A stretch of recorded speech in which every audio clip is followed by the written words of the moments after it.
मेरी जिंदगी में पहली बार ऐसा हुआ जब मुझे समझ ही नहीं आया कि मैं जिंदा था या मर चुका था। ये बात तब की है जब मैं यूनिवर्सिटी में था और हॉस्टल में रहता था। मेरा रूम 3rd फ्लोर पर था और मेरे रूममेट गर्मियों की छुट्टियों में घर चले गए थे। पूरा हॉस्टल सुनसान पड़ा था। शुरू के कुछ दिन तो अच्छा लगा, अकेलापन, शांति। लेकिन फिर अजीब चीजें होने लगी। पहली रात मैंने सोचा कोई सपना देखा। किसी ने मुझे सोते वक्त देखा और बहुत धीरे धीरे मेरे बिस्तर की चादर खींची। मैंने आंखें खोली पर हिल नहीं पाया। मेरे शरीर का एक भी हिस्सा नहीं हिला और मुझे किसी के सांस लेने की आवाज सुनाई दी, बहुत पास से, मेरे चेहरे के बिल्कुल करीब। मैं पूरी कोशिश करता रहा कि बोल सकूं, चिल्ला सकूं, लेकिन जुबान जमी हुई थी। फिर अचानक मैंने अपनी छाती पर भारी बोझ महसूस किया, जैसे कोई मेरे ऊपर बैठ गया हो।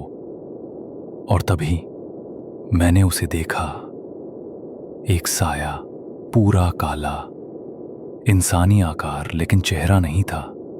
वो मेरी छाती पर बैठा था, बस मुझे घूर रहा था।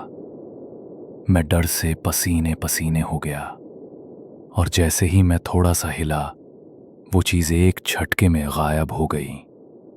मैंने इस घटना को एक बुरे सपने की तरह टाल दिया, लेकिन अगली रात फिर वही हुआ।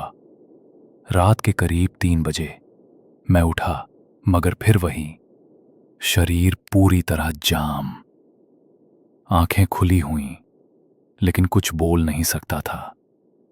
इस बार वो साया कमरे के कोने में खड़ा था।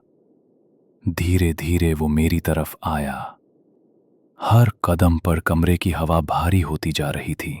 जब वो मेरे पास आया तो मैं रोने लगा।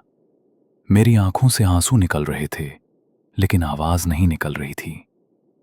उसने मेरी छाती पर हाथ रखा और मेरी सांसें जैसे रुकने लगीं। उस पल में मुझे याद आया, मेरी मां कहा करती थीं, अगर नींद में दबाव महसूस हो तो आयतुल कुर्सी पढ़ो। मैंने मन ही मन पढ़ना शुरू किया, लेकिन मेरी जुबान साथ नहीं दे रही थी। जैसे तैसे मैंने सोच में आयत पूरी की और वो साया एक काली धुएं की तरह कमरे में उड़कर गायब हो गया।